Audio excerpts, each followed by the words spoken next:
Om Swastiastu. Pada saat kematian, sesuai dengan kondisi mentalnya, makhluk hidup dibawa oleh badan halus yang terdiri atas kecerdasan, pikiran, dan ego menuju ke badan kasar yang lain. Jadi setelah kematian, badan halus membawa atma. Ini seperti sesuatu yang terbungkus lalu diterbangkan. Anggaplah sebagai contoh sebuah balon terbang. Balon itu berisi sebuah batu kecil di dalamnya. Ketika kita lepaskan, balon itu akan terbang ke sana kemari. Begitu juga badan halus ini membawa roh atau atma ke badan yang lain.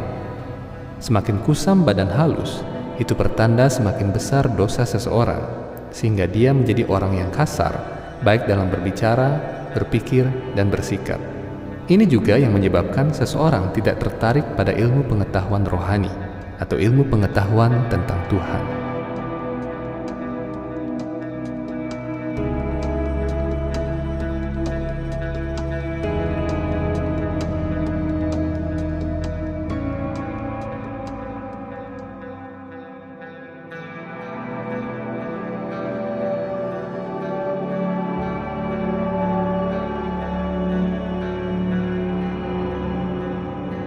Semua ciri badan dan pikiran yang buruk menandakan kadar dosa seseorang. Ketika hukum alam yang ada di bawah aturan Tuhan Sri Krishna memutuskan jenis badan kasar mana yang bisa diperoleh makhluk hidup, dia akan dipaksa memasuki badan seperti itu sesuai dengan karma wasana atau sisa-sisa karma di kehidupan masa lalunya. Hukum Tuhan memaksa seseorang untuk masuk dalam badan tertentu sesuai dengan kadar dosa dan pahalanya. Kalau seseorang suka menyakiti makhluk hidup, dia akan dipaksa mendapatkan badan hewan di kelahiran berikutnya supaya dia bisa dipotong oleh manusia. Apabila seseorang tekun dalam rohani dengan cara tekun berbakti kepada Tuhan, hukum Tuhan yang bersifat rohani mendorong orang itu supaya terus maju dalam rohani di kelahiran-kelahiran selanjutnya. Hukum alam atau rita diatur oleh tenaga Tuhan yang maha perkasa yang disebut dengan maya. Tenaga Tuhan bersifat material dan juga rohani. Tenaga material disebut Mahamaya dan tenaga rohani disebut Yoga Maya. Jadi tatkala seseorang tekun dalam rohani atau tekun dalam kegiatan-kegiatan yang saleh, maka Yoga Maya yang mendorong dan mengaturnya. Karena itulah kitab suci Weda menyatakan, berhati-hatilah menjadi manusia dengan senantiasa tekun berbakti kepada Tuhan dan mengikuti petunjuk kitab suci Weda. Dengan sendirinya nanti tenaga Tuhan akan mendorong kita untuk memasuki dunia rohani. Inilah kebenaran tentang roh dan badan menurut kitab suci Weda, terutama dalam Bhagavad Gita dan kitab-kitab Upanishad lain.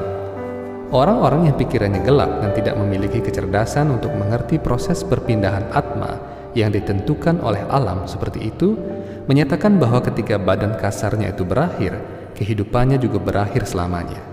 Ini adalah pemikiran yang keliru dan gelap.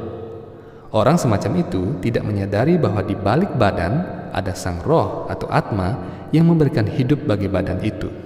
Orang-orang yang kekurangan pengetahuan tidak memiliki kecerdasan sehingga mereka tidak bisa mengerti proses perpindahan atma ini dan cenderung menganggap atma sama dengan badan atau menganggap diri mereka yang sejati adalah badan kasar ini. Padahal sesungguhnya diri kita yang sejati adalah roh atau atma, sedangkan badan kasar hanyalah pembungkusnya saja. Sama seperti seseorang yang mengganti baju, apabila baju tersebut telah rusak, maka seseorang akan meninggalkannya. Demikian pula, apabila badan kasar ini telah rusak karena penyakit atau karena tua, maka roh atau atma akan meninggalkan badan ini. Proses meninggalkan badan kasar ini disebut dengan istilah mati. Srila Bhaktivedanta Swami Prabhupada, acarya besar Hindu di abad modern ini, menyatakan, di zaman sekarang terdapat pertentangan yang besar terhadap gerakan spiritual Hindu atau gerakan kerohanian Hindu yang dianggap sebagai gerakan cuci otak dan gerakan yang sesat. Sebagian orang menganggap bahwa orang-orang yang belajar rohani dicuci otaknya. Apabila otak seseorang dicuci, bukankah nantinya akan menjadi bersih dari sifat-sifat yang buruk? Apalagi jika ada orang lain yang mau mencuci otak kita dari pemikiran-pemikiran jahat dan kebiasaan-kebiasaan yang buruk, seperti membuang-buang waktu, mabuk-mabukan, narkoba, dan sebagainya. Bukankah itu sesuatu yang baik? Apabila kita memiliki pakaian yang kotor, lalu ada seseorang berkata, "Saya akan mencuci pakaian Anda." Bukankah itu sesuatu yang menguntungkan? Begitu pula kegiatan kerohanian Weda mencuci otak kita dari pikiran-pikiran kotor seperti berzina, judi, mabuk, iri hati, dan dengki. Dengan kata lain, apabila kita tekun dalam proses kerohanian Weda, maka sadripu di dalam diri kita perlahan-lahan disucikan. Inilah proses cuci otak yang dimaksud dalam kitab suci Weda. Ketika otak kita dicuci dengan proses rohani, kita juga akan menjadi rohani. Bukankah itu malah baik? Oleh karena itu, gerakan rohani mencoba untuk mengangkat kesadaran orang-orang dengan memberi pencerahan kepada kecerdasannya agar mereka bisa mendapatkan keberuntungan lahir sebagai manusia. Sesungguhnya gerakan rohani atau kegiatan-kegiatan spiritual Weda bertujuan untuk mengangkat kesadaran umat manusia yang kian hari kian merosot oleh hal-hal yang membuat kegelapan dalam pikiran. Belajar agama berarti belajar menyadari bagaimana sebenarnya hidup sebagai manusia yang sejati. Orang-orang tidak menyadari bahwa seseorang akan dipaksa berpindah dari satu badan ke badan yang lain setelah kematian sesuai dengan karmanya.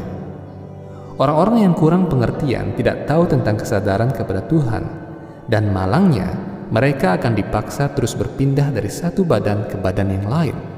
Apabila kita tidak menyadari diri kita dalam kehidupan ini dan cenderung bertahan dalam kegelapan, maka dalam kehidupan-kehidupan selanjutnya kita akan dipaksa oleh hukum alam atau hukum rita untuk mendapatkan badan-badan yang lebih buruk. Bisa saja suatu hari ketika kita tidak mengembangkan kesadaran rohani dengan baik dalam kehidupan ini, kita bisa saja lahir menjadi binatang atau bahkan pepohonan.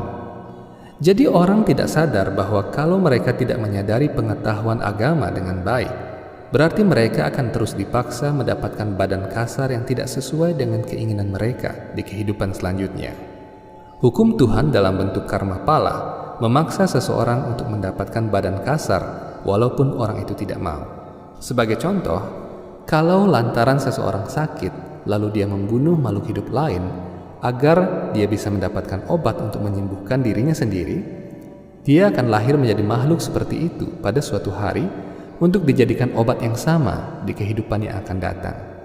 Inilah hukum karma pala yang kejam dan terus berputar seperti itu. Selama ini kebanyakan dari kita hanya memahami karma pala dalam ruang lingkup kecil sesama manusia saja. Oleh karena itu yang terpenting adalah bagaimana seseorang meninggalkan semua kegiatan yang berdosa. Kegiatan-kegiatan rohani yang berdasarkan kitab suci Weda bertujuan untuk menghindarkan umat manusia dari kegiatan-kegiatan yang berdosa atau kegiatan yang menjerumuskan mereka dalam kegelapan. Orang sesungguhnya akan terus dipaksa berpindah dari satu badan kasar ke badan kasar yang lain melalui kelahiran demi kelahiran. Apabila seseorang memiliki sifat-sifat yang jahat, tidak ingin dekat dengan Tuhan, maka dia dipaksa untuk mendapatkan badan agar ia makin jauh dari Tuhan. Dijelaskan dalam sloka-sloka kitab suci Weda Bhagavad Gita bahwa karena watak orang-orang seperti itu masih berwatak kegelapan, ia dipaksa untuk mendapatkan badan lain yang lebih rendah. Walaupun orang itu berkata, "Saya tidak mau mendapatkan badan yang menjijikan itu," dia tidak bisa berbuat apapun. Itu adalah hukum karma yang diatur oleh hukum alam material ini. Orang yang memanfaatkan hidupnya untuk menekuni jalan rohani tidak akan ada paksaan seperti itu oleh hukum-hukum alam. Sebaliknya, dia akan semakin dituntun untuk menuju hal-hal yang spiritual. Karena itu kembali lagi, kita harus berpikir bahwa diri kita ini harus terus hidup dalam kesadaran dan kesucian rohani. Karena perbuatannya yang berdosa dan wataknya yang buruk, orang-orang yang tidak ingin memanfaatkan hidup sebagai manusia selanjutnya akan dipaksa untuk mendapatkan kehidupan yang menjijikan dan mengerikan setelah kematiannya. Setelah mendapatkan badan yang menjijikan tadi, secara otomatis dia tidak akan bisa lagi membebaskan dirinya dari keadaan material tersebut. Ini seperti seorang penjahat yang ditangkap oleh polisi. Dia berkata, "Tolonglah, jangan siksa saya, jangan tangkap saya." Tentu tidak bisa seperti itu, karena penjahat tersebut sudah dipaksa oleh hukum. Begitulah kalau kita tidak hidup secara sadar rohani kepada Tuhan, kita ditangkap dan dipaksa oleh hukum-hukum alam untuk menerima akibat yang sangat mengerikan. Perpindahan sang roh atau atma berlangsung terus-menerus selama seseorang belum dibebaskan dari alam material ini. Karma akan memaksa seseorang mendapatkan badan tertentu di kehidupan selanjutnya. Bukan orang itu yang menentukan di mana dia akan lahir dan menjadi apa, namun Tuhan sendiri melalui hukum-hukum alam. Sebaliknya, apabila seseorang maju secara rohani, dia bisa menentukan jalannya sendiri. Dan bahkan dia bisa menentukan hari kematiannya seperti apa yang dilakukan oleh Bhisma. Sesungguhnya tujuan hidup manusia adalah supaya seseorang bisa berbakti kepada Tuhan dalam jalannya. Apabila kita mulai merenung tentang hakikat kehidupan kita sebagai manusia, kita hendaknya mulai berpikir, ternyata saya hanya memikirkan sifat-sifat yang sementara dan segala aset yang bersifat sementara. Namun, saya belum memikirkan sesuatu yang lain, yang kekal, dan lebih tinggi daripada hal-hal yang material ini. Kadang-kadang karena sentuhan-sentuhan alam material ini, seseorang merasa cemburu, merasa marah, iri hati, dan benci dengan sesuatu atau seseorang. Apabila direnungkan, itu sesungguhnya tidak terlalu penting. Kadang-kadang ketika ada orang miskin datang ke rumah minta makan saja, kita sudah jengkel. Akan tetapi kalau seseorang sudah menyadari secara rohani, semua sifat itu hanyalah sifat badaniyah saja, yang bersifat duniawi. Walaupun sebagian orang takut dengan kematian, kematian sesungguhnya sudah ada di samping kita sejak kita lahir.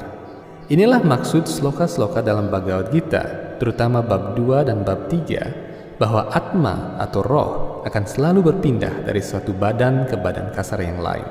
Kadang-kadang orang begitu yakin sekali bahwa dia pasti akan lahir menjadi manusia lagi di kehidupan selanjutnya. Apalagi sistem kita yang kadang-kadang terlalu percaya diri dengan apa yang telah kita lakukan.